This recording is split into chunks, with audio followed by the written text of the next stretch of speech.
हाय, मी उन्नती. माझ्या YouTube channel food जंक्शनवरती तुम्हा सर्वांचं स्वागत करते. आज मी बनवले आहे सोल्याचे कढी गोळे. चला बघूया रेसिपी.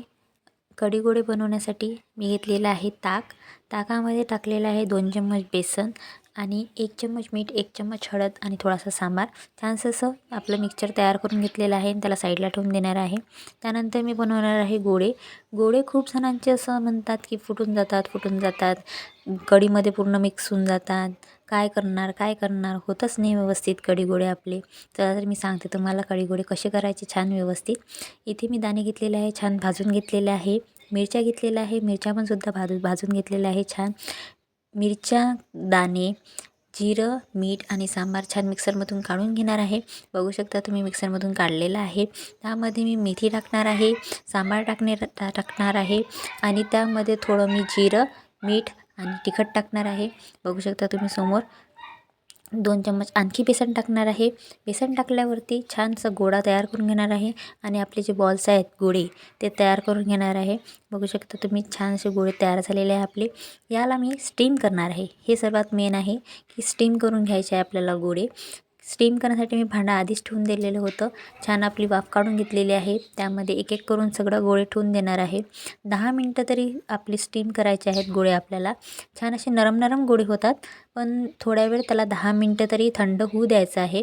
भाजीमध्ये एकदम टाकायचे नाही आहे. छान आपले गोळे स्टीम झालेले आहे. थंड करायसाठी साईडला ठेवले आहे. तिथपर्यंत मी कढीची तयारी करते. इथे मिरच्या घेतलेल्या आहे, जिरं टाकलेलं आहे, त्यामध्ये 1 चम्मच मीठ टाकलेलं आहे, ठोकून घेतलेलं आहे छान. बघू शकता तुम्ही ठेचा आणि कढीपत्ता मी साईडला काढून ठेवलेला आहे. आपल्या कढीसाठी जे लागणार आहे आपल्याला ते गंज घेतलेला आहे. त्यामध्ये तेल टाकलेलं आहे, मोहरी टाकलेला आहे, जिरे टाकणार आहे आणि ठेचा आणि कढीपत्ता जो आपण साईडला काढलेला आहे तो सगळा टाकून देणार आहे. त्यामध्ये स्टार्टिंगला जे आपण ताकाचं मिक्सचर केलेलं होतं ते त्यामध्ये टाकून देणार आहे. मीठ, हळद वगैरे टाकून हळद टाकलेली आहे आणि ते ताकाचं मिक्सचर केलेलं होतं ते सर्व त्यामध्ये टाकून देणार आहे. 10 मिनटं त्याला होऊ द्यायचं आहे छान उकळी येईपर्यंत. 2 उकळ्या आल्यानंतर छान गॅस सिम करून बघा सांबार पण सुद्धा टाकून दिलेला आहे मी आणि 10 मिनटं त्याला होऊ देणार आहे मी.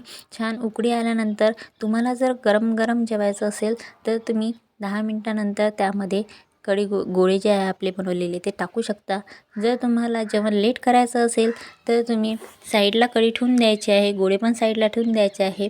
जेव्हा तुम्ही जेवण कराल त्या 5 मिनटाआधी कढी छान गरम करायची आहे आणि जे गोळे आपले आहेत ते कढीमध्ये सोडून द्यायचे आहेत. मी इथे कढी गोळे सोडून दिलेले आहे. बघू शकता तुम्ही कढी गोळे सोडल्यावर जास्त त्याला शिजवायचं नाही आहे, फक्त 5 मिनटं त्याची वाफ काढून घ्यायची आहे.